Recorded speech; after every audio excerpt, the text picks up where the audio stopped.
Welcome to my YouTube channel. आज हम सी language में एरे के बारे में पढ़ेंगे। बेसिकली एरे क्या होता है? यह एक तरह का डिराइव्ड डेटा टाइप है।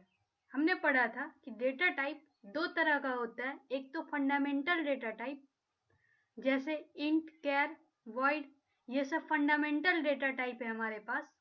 लेकिन जो एरे है वो एक डिराइव्ड डेटा टाइप है।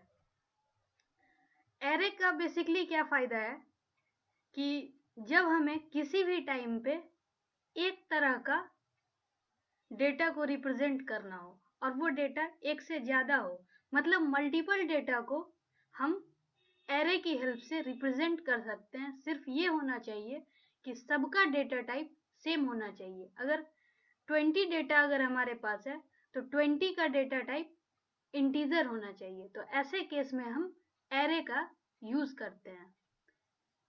एरे जो होता है वो एक फिक्स साइज का sequential collection of element of same data type और सबका एक कॉमन सा नाम होता है। सिंपली अगर हम एरे बोलें तो array collection of homogeneous data, मतलब होमोजेनियस कहने का मतलब कि सबका डेटा टाइप सेम होगा, तो हम वहां पर एरे यूज करते हैं। एरे एक डिराइव्ड डेटा टाइप है। एरे का यूज जनरली होता है कहीं पर list of number, list of name, मतलब किसी भी चीज का लिस्ट हो जिसका एक कॉमन सा डेटा टाइप हो। अगर इंट हो तो इंटीजर सबका ही डेटा टाइप हो, कैर हो तो कैरेक्टर डेटा टाइप सबका हो। तो ऐसे केस में हम एरे का यूज करते हैं। और यही होता है एरे का डेफिनेशन भी कि collection of similar data type referenced under common name. अब एग्जाम्पल क्या होगा एरे का? जैसे list of employee in an organization. अब एम्प्लॉय का लिस्ट है तो एम्प्लॉय का लिस्ट ऑब्वियसली नाम होगा, तो ये पूरा का पूरा स्ट्रिंग टाइप का हो जाएगा। Test score of a class of student, अगर सबका टेस्ट स्कोर की बात करें तो टेस्ट स्कोर या तो इंटीजर में या फिर फ्लोट में होगा, और जो भी होगा वो सबका इक्वल ही होगा, मतलब एक इक्वल सेम डेटा टाइप का ही होगा। अब list of customer and their phone number, list of customer में भी कस्टमर का डेटा टाइप स्ट्रिंग हो जाएगा और टेलीफोन नंबर में इंटीजर हो जाएगा। तो इस तरह से सेम डेटा टाइप यहाँ पर भी है। List of students in college, अब कॉलेज में जो स्टूडेंट का लिस्ट होगा तो स्टूडेंट का लिस्ट बेसिकली नाम ही होगा, यहाँ भी स्ट्रिंग डेटा टाइप। तो इस तरह से ये जितना भी है सब एक सिमिलर डेटा टाइप का कलेक्शन होता है। तो यहाँ पर हम एरे यूज कर रहे हैं। For example, to reference 100 student in college can be written as student और 100, मतलब ये स्टूडेंट जो है यहाँ पर वो एक तरह से एरे का नाम है और ये 100 स्टूडेंट है तो यहाँ पर नंबर दिया हुआ है कि 100, मतलब कि यहाँ पर स्टूडेंट एरे का नाम है और 100 इसका इंडेक्स है जिसको हम सबस्क्रिप्ट बोलते हैं, मतलब कि ये 100 स्टूडेंट को रिप्रेजेंट करेगा। तो इस तरह से हम एरे को रिप्रेजेंट करते हैं। अब array, type of array, array का क्या क्या टाइप हो सकता है? जैसे हमारे पास एरे का टाइप हो सकता है one dimensional, two dimensional, multi dimensional. मतलब वन डायमेंशनल होगा तो एक सिंगल सबस्क्रिप्ट यूज करेगा, टू डायमेंशनल में टू सबस्क्रिप्ट यूज होगा जिसको कि हम बिग ब्रैकेट में लिखते हैं सबस्क्रिप्ट को। मल्टी डायमेंशनल में क्या होगा, मल्टी यानी 3 4, यानी 1 और 2 के अलावा कुछ भी सबस्क्रिप्ट इसमें हो सकता है। अब वन डायमेंशनल एरे की अगर बात करें तो इसमें क्या है कि एक वेरिएबल होगा जो कि एरे का नाम होगा, उसके बाद सबस्क्रिप्ट यानी इंडेक्स जो है वो बेसिकली नंबर बताएगा कि ये कितने नंबर को स्टोर कर सकता है। और हमेशा एरे जो होता है वो एक सीक्वेंशियल कलेक्शन ऑफ डेटा होता है, मतलब एक सीरीज में डेटा को स्टोर करता है। एग्जाम्पल यहाँ ले, अगर हमें कोई 5 नंबर को रिप्रेजेंट करना हो, ये सारा नंबर इंटीजर है और उसको हमें एरे की हेल्प से अगर रिप्रेजेंट करना हो तो हम यहाँ पर डेटा टाइप, एरे का नेम और उसका इंडेक्स और सेमीकोलन इस तरह से हम डिक्लेयर करते हैं, जिसमें 5 जो लिखा है वह ये बता रहा है कि यह टोटल 5 नंबर को स्टोर कर सकता है। और नंबर एरे का नाम है और किस तरह के नंबर को स्टोर करेगा, तो इंटीजर नंबर को स्टोर करेगा और ये इंटीजर जो है वो डेटा टाइप बता रहा है। तो इस तरह से हम एरे को रिप्रेजेंट करते हैं। अब उसमें क्या है कि कंप्यूटर में किस तरह से स्टोर होता है। अब नंबर और 5 अगर दिया हुआ है तो 5 बेसिकली टोटल 5 को रिप्रेजेंट करेगा, लेकिन इंडेक्स कहाँ से होगा शुरू, तो 0 to 4, मतलब नंबर 0 पे, फिर नंबर 1 पे, नंबर 2, नंबर 3, नंबर 4 और नंबर 5 नहीं हो सकता क्योंकि ऑलरेडी 0 to 4 में ये 5 आ चुका है। अगर हमें सबके साथ वैल्यू देना हो, जैसे ये वैल्यू हमें असाइन करना हो 35, 40, 20, 57, 19, तो हम क्या करेंगे, नंबर 0 पे 35 को असाइन करेंगे, यानी 35 इसमें नंबर 0 पे असाइन हो जाएगा, 40 नंबर 1 पे, 20 नंबर 2 पे, 57 नंबर 3 पे, 19 नंबर 4 पे। तो इस तरह से हम इसमें एरे में वैल्यू असाइन करते हैं। हर इंडेक्स का अपना एक अलग वैल्यू होता है। Declaration of one dimensional array. हम वन डायमेंशनल एरे को डिक्लेयर कैसे करते हैं, तो सबसे पहले इसका जो जनरल फॉर्म होता है रिप्रेजेंट करने का, डिक्लेयर करने का, यहाँ टाइप यानी डेटा टाइप कि किस तरह के डेटा को स्टोर करेगा। एरे नेम, मतलब एरे का जो भी हम नाम देना चाहेंगे एक कॉमन सा नाम होगा। उसके बाद साइज की कितनी वैल्यू स्टोर करेगी। Here the data type specify the element contained in the array such as int, float और char। मतलब ये जो टाइप है वो क्या रिप्रेजेंट करेगा कि किस तरह के एलिमेंट को कंटेन करेगा, जैसे integer, float, character. Size indicate क्या करेगा कि मैक्सिमम नंबर ऑफ एलिमेंट कितना स्टोर हो सकता है एरे के अंदर। और जो साइज है वो या तो न्यूमेरिक कांस्टेंट होगा या फिर सिंबॉलिक कांस्टेंट। जैसे साइज यहाँ है तो बेसिकली हम इंटीजर में देते हैं, जैसे अगर 10 नंबर को हमें स्टोर करना है, 10 नंबर को अगर रिप्रेजेंट करना है तो हम साइज 10 दे सकते हैं ताकि इंडेक्स 0 to 9 रहे। तो इस तरह से हम किसी भी एरे को डिक्लेयर कर सकते हैं, वन डायमेंशनल एरे को। एग्जाम्पल जैसे है इंट ग्रुप 10, ये टाइप है, ग्रुप जो है वो एरे का यानी वेरिएबल का नाम है और 10 उसका साइज है। तो इस तरह से int type group a variable name यानी एरे का नाम और 10 साइज ऑफ द एरे, ताकि जो इंडेक्स होगा वो स्टार्ट कहाँ से होगा, तो 0 to 9। तो इस तरह से हम एरे को यहाँ पर रिप्रेजेंट कर रहे हैं।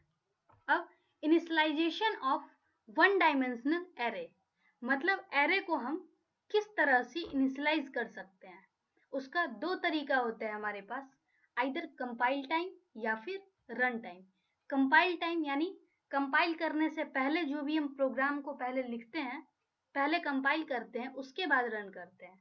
तो लिखने के टाइम पे जो भी हम कोडिंग में ऐड कर देंगे वो कंपाइल टाइम इनिशियलाइजेशन कहलाता है। और रन टाइम पे यानी कंपाइलेशन के बाद अगर हम कुछ भी ऐड करते हैं, कुछ भी एरे को हम वैल्यू देते हैं, वो रन टाइम होता है। तो इस तरह से हम दो तरह से वन डायमेंशनल एरे को या किसी भी एरे को हम इनिशियलाइज कर सकते हैं। तो यहाँ पे कंपाइल टाइम इनिशियलाइजेशन में क्या है कि array is initialized when they are declared, मतलब जिस टाइम पे एरे को डिक्लेयर किया जाता है, जिस टाइम पे हम कोडिंग करते हैं, उस टाइम पे कंपाइल अगर हम इनिशियलाइज करें तो कंपाइल टाइम इनिशियलाइजेशन होता है। The general form of initialization of array is type, array name, size. और ये जो डिक्लेरेशन था और इसी के इक्वल में लिस्ट ऑफ वैल्यू, जो कि हम सीक्वेंस में दे देते हैं और उसको हम सेपरेट किससे करेंगे, तो कॉमा की हेल्प से हम सेपरेट करते हैं। मतलब डिक्लेयर करने के बाद इक्वल टू साइन दे करके और इस तरह से हम लिस्ट ऑफ वैल्यू को कॉमा से सेपरेट करके लिखते हैं, तो वह होगा कंपाइल टाइम इनिशियलाइजेशन। जैसे एग्जांपल है यहाँ पर कंपाइल टाइम इनिशियलाइजेशन किया हुआ है यहाँ पर इंट नंबर 3, यानी एक नंबर है, नंबर नाम का एक एरे है जो इंटीजर वैल्यू को स्टोर करेगा और साइज कितना होगा, तो 3, यानी सिर्फ 3 नंबर को यह स्टोर कर सकते हैं। और ये 3 नंबर को इनिशियलाइज किया हुआ है 4, 5, 9, यानी जो इंडेक्स शुरू होगा वो 0 से होगा और 0 to 2, मतलब नंबर 1 पे स्टोर क्या होगा, 4, जो कि इंडेक्स 0 होगा, मतलब नंबर 0 इक्वल टू 4। नंबर 0 जो असाइन होगा वो 4 से असाइन होगा। उसके बाद 5 असाइन किसको किया जाएगा, तो नंबर और इंडेक्स जो 1 है उसको। 9 किसको असाइन होगा, तो थर्ड एलिमेंट जो कि नंबर और इंडेक्स 2। तो इस तरह से कंपाइल टाइम इनिशियलाइजेशन होता है।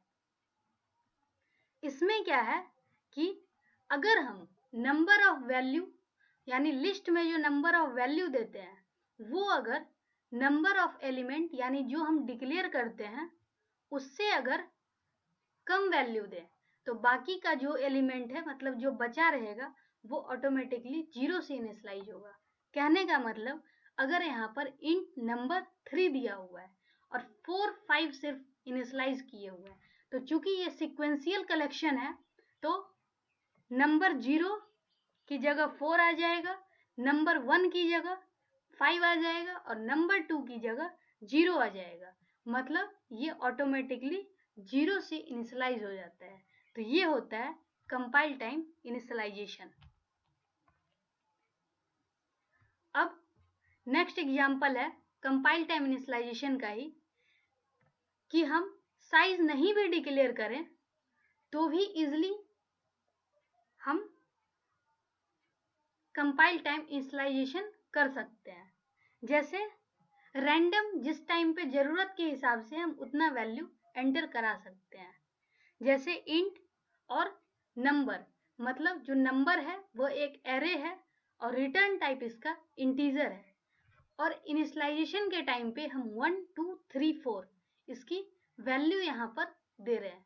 मतलब यह जो एरे होगा वो नंबर 0 पे 1, नंबर 1 पे 2, नंबर 2 पे 3, नंबर 3 पे 4, इस तरह से असाइन हो जाएगा। अब अगर हमें कैरेक्टर टाइप का एरे बनाना हो, तो कैरेक्टर टाइप का जब भी हम एरे बनाते हैं तो उसके लिए क्या करना होगा कि कैर, नेम और हर कैरेक्टर को हम कॉमा से सेपरेट करेंगे।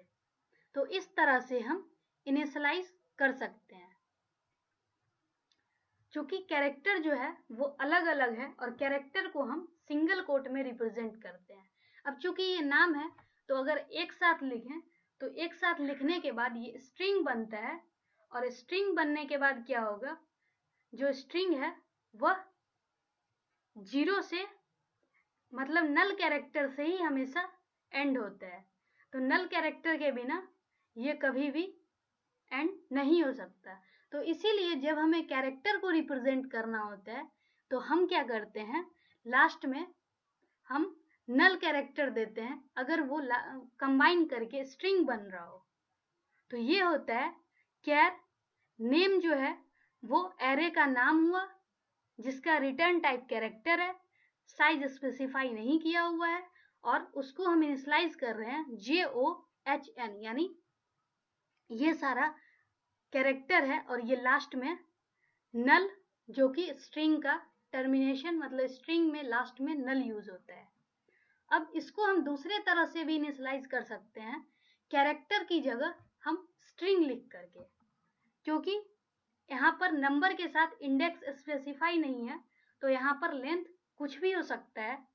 रिटर्न टाइप कैरेक्टर है और चूंकि ये JOHN जॉन वह अगर कंबाइंड फॉर्म में लिखें तो वह एक स्ट्रिंग होता है और स्ट्रिंग को हम रिप्रेजेंट करते हैं डबल कोट से।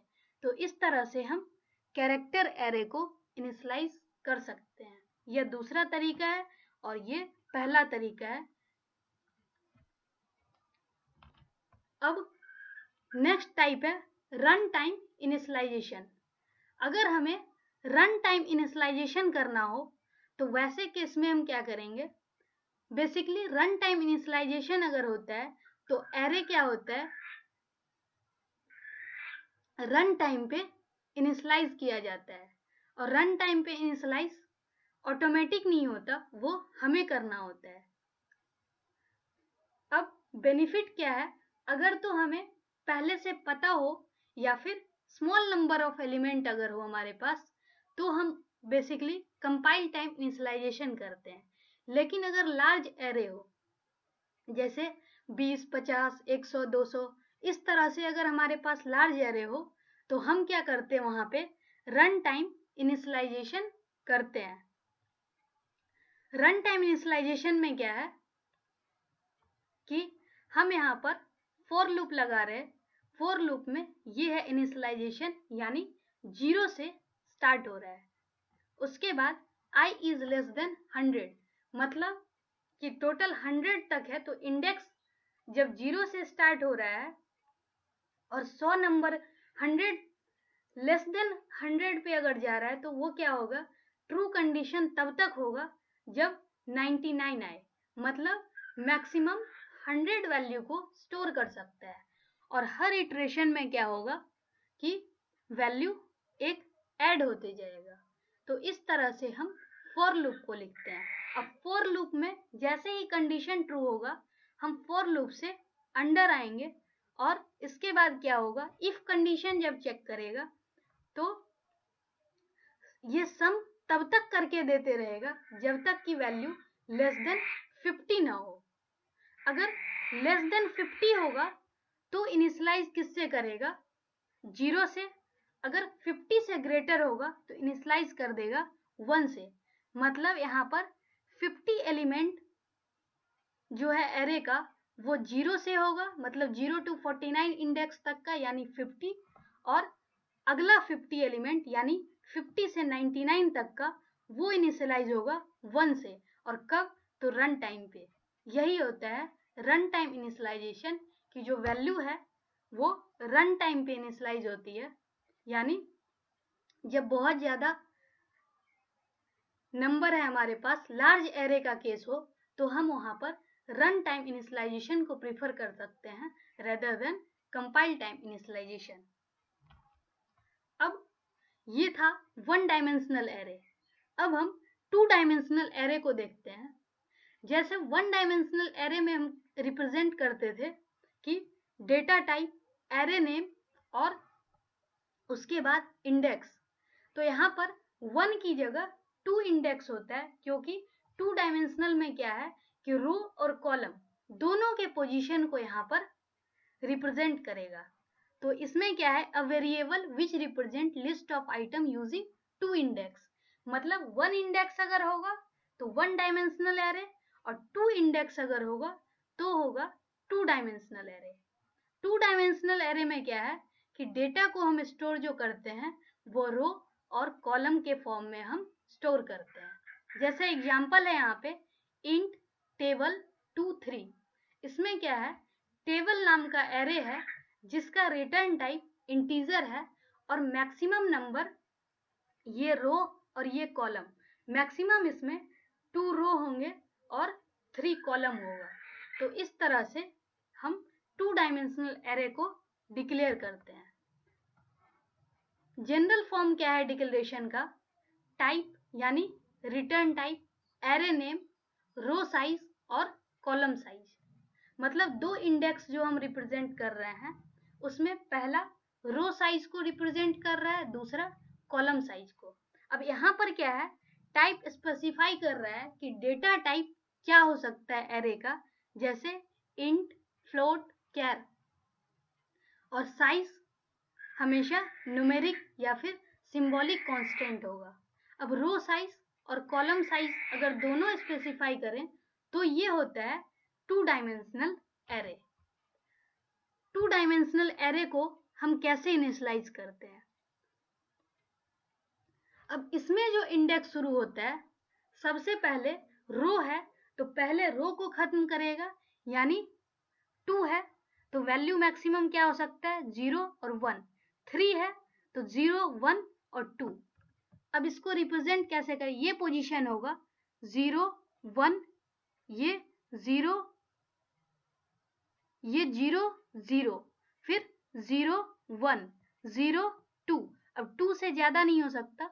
अब ये चूंकि 3 बार ये खत्म हो चुका है तो अब अगला जो पोजीशन होगा वो 1 का होगा, तो 1, 0, 1, 1, 1, 2। तो इस तरह से हम यहाँ पर एरे को इनिशियलाइज करते हैं। Here the second element of first row initializes to 0, the second element of second row initializes to 1। मतलब फर्स्ट रो जो है ये पूरा 3 एलिमेंट जो है ये फर्स्ट रो में आएगा और ये 3 जो एलिमेंट है वो सेकेंड रो में आएगा। इसको हम इस तरह से भी हम रो वाइज भी सेपरेट करके रिप्रेजेंट कर सकते हैं। मतलब ये है हमारा रन टाइम, सॉरी ये कंपाइल टाइम इनिशियलाइजेशन जैसे है, तो इंट टेबल 2, 3। अब इसमें क्या है, फर्स्ट रो सेकेंड रो, मतलब फर्स्ट रो में 0, 0, 0 और सेकेंड रो में 1, 1, 1। टू डायमेंशनल में क्या है कि हम जैसे उसमें फर्स्ट 1 डायमेंशनल में हम इंडेक्स को ब्लैंक कर सकते थे, यानी इंडेक्स स्पेसिफाई ना करें तो एरे का साइज स्पेसिफाई नहीं होगा। इसमें क्या है, 2 डायमेंशनल एरे में हम रो के साइज को रिमूव कर सकते हैं, मतलब इसको हम ब्लैंक छोड़ सकते हैं, लेकिन कॉलम हमेशा ही फुल रहना चाहिए ताकि एक प्रॉपर एरे बन सके। अलाउड ऐसा नहीं होता कि हम कॉलम साइज को ब्लैंक रखें। हमेशा हम रो साइज को भले ही ब्लैंक कर दें बट कॉलम साइज ब्लैंक कभी नहीं हो सकता।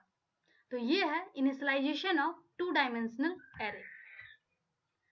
टू डायमेंशनल एरे का जैसे अदर एग्जांपल है यहाँ पर कि इंट टेबल रो स्पेसिफाई नहीं किया हुआ है और कॉलम है 3, तो यहाँ पे हम 0, 0, 0, 1, 1, 1, यानी यहाँ पर क्या है कि ऑटोमेटिक 3 वैल्यू के बाद अपने आप रो को चेंज कर लेगा क्योंकि कॉलम ऑलरेडी स्पेसिफाई किया हुआ है।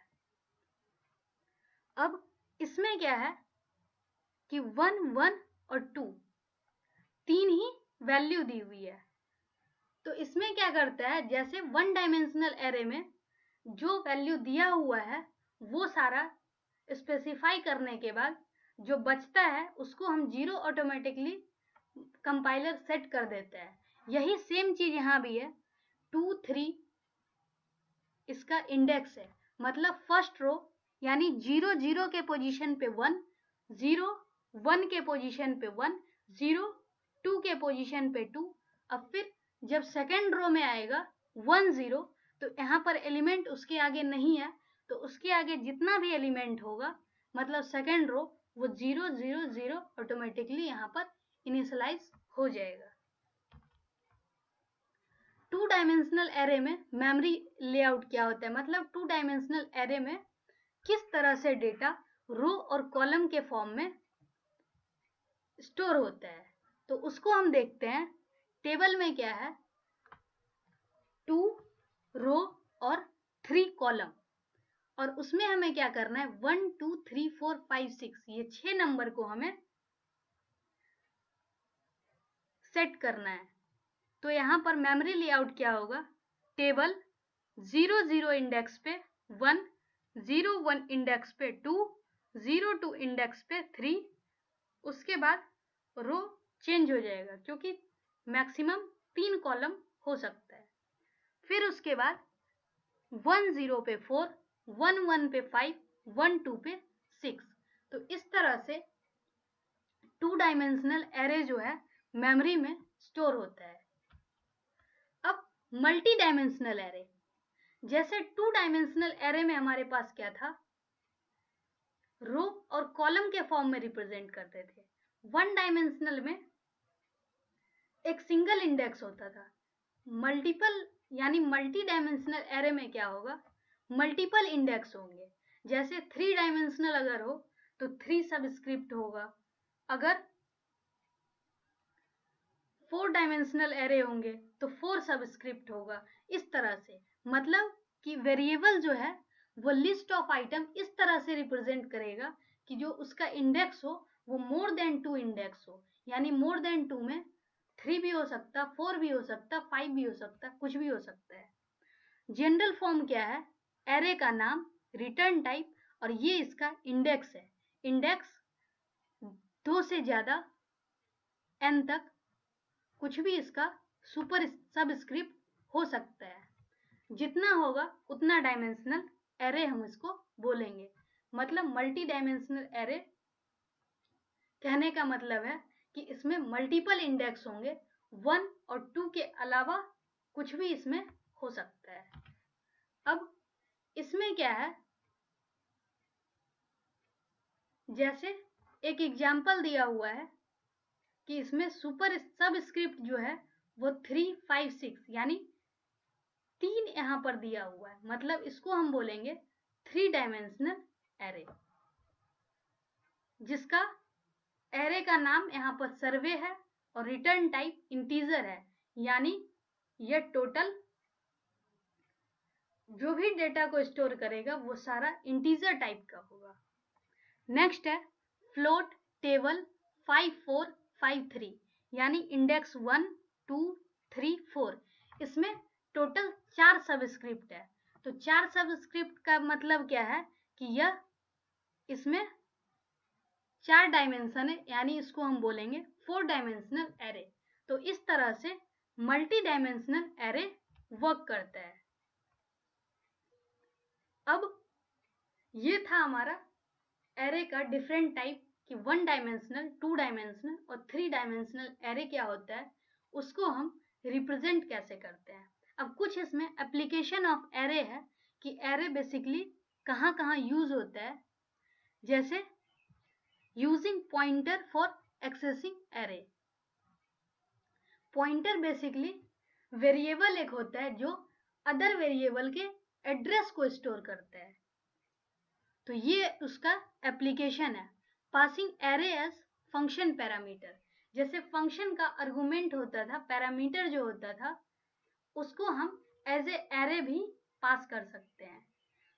एज ए एरे पास करने की जरूरत कब होगी, जब हमारे पास मल्टीपल डेटा होंगे सेम टाइप के। Array as member of structure.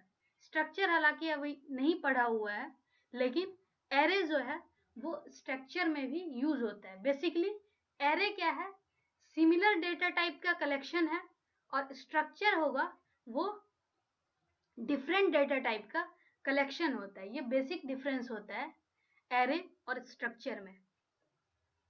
Using structure type data as array element. Suppose अगर हमें नाम हो या फिर किसी तरह का ग्रेड हो, कुछ भी हो, वहां पर हम एरे को यूज कर सकते हैं। Array as dynamic data structure. Array में क्या है कि हम कंपाइल टाइम पे वैल्यू को स्टोर करवा सकते हैं, इसीलिए इसको as a dynamic data structure use कर सकते हैं। डायनेमिक यानी रन टाइम पे हम वैल्यू को चेंज कर सकते हैं। Manipulating character arrays and string.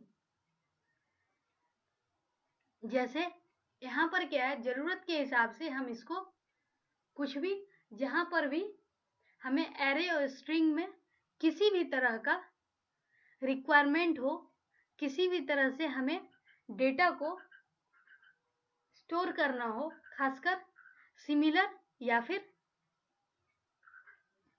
Dissimilar data type हो, तो वहां पर हम एरे को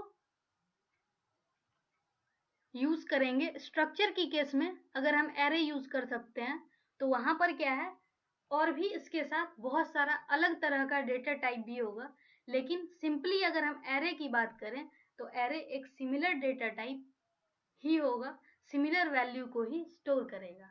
और स्ट्रक्चर जो कि डिफरेंट तरह के वैल्यू को भी स्टोर करता है, इसीलिए हम एरे को स्ट्रक्चर में भी यूज कर लेते हैं। तो ये था एरे के बारे में जो कि आज हमने डिटेल में पढ़ा। Thank you. आज के लिए बस इतना ही, बाकी टॉपिक हम नेक्स्ट क्लास में करेंगे।